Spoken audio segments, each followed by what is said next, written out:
ગાંધીનગર જિલ્લાના દહેગામ તાલુકાના હરસોલી ગામના 30 જેટલા યાત્રાળુઓ ગોકુળ, મથુરા, કાશી, અયોધ્યા, હરિદ્વાર, ઋષિકેશ જેવા ધાર્મિક સ્થળોના દર્શન કરીને રામદેવડા આવ્યા હતા. ત્યારે હવે પુષ્કળ થઈને ગુરુવારના રોજ પરત હરસોલી ગામે આવનાર છે. તો દહેગામ તાલુકાના હરસોલીના 30 જેટલા યાત્રાળુઓ ગત 28 ડિસેમ્બરના રોજ 11 દિવસના પ્રવાસે નીકળ્યા હતા. ત્યારે પ્રયાગરાજ, કાશી, અયોધ્યા, ઋષિકેશ, હરિદ્વાર, આગ્રા, ગોકુળ, મથુરા, કાશી, વૃંદાવન, પ્રેમ મંદિર, જયપુર થઈને આજરોજ રણુજા પાસે આવેલા પુષ્કરમાં લક્ઝરી દ્વારા સૌ યાત્રાળુઓ આવવા નીકળ્યા હતા. ત્યારે ભગવાન ભોળાનાથ, શ્રી રામચંદ્ર ભગવાન અને સૌ દેવતાના શ્રેયાથી પ્રવાસ યાત્રા ખૂબ જ શાંતિમય માહોલમાં પૂર્ણ થવા પામી રહ્યો છે.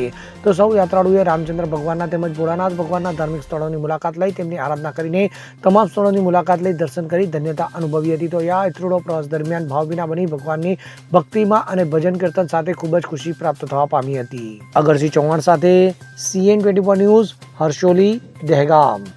હવે જુઓ દેશ દુનિયાની તમામ ખબરો તમારી આંગળીના ટેરવે. ઉઠાવો મોબાઈલ અને Google Play Store પરથી ડાઉનલોડ કરો અમારી CN24 ન્યૂઝ મોબાઈલ એપ.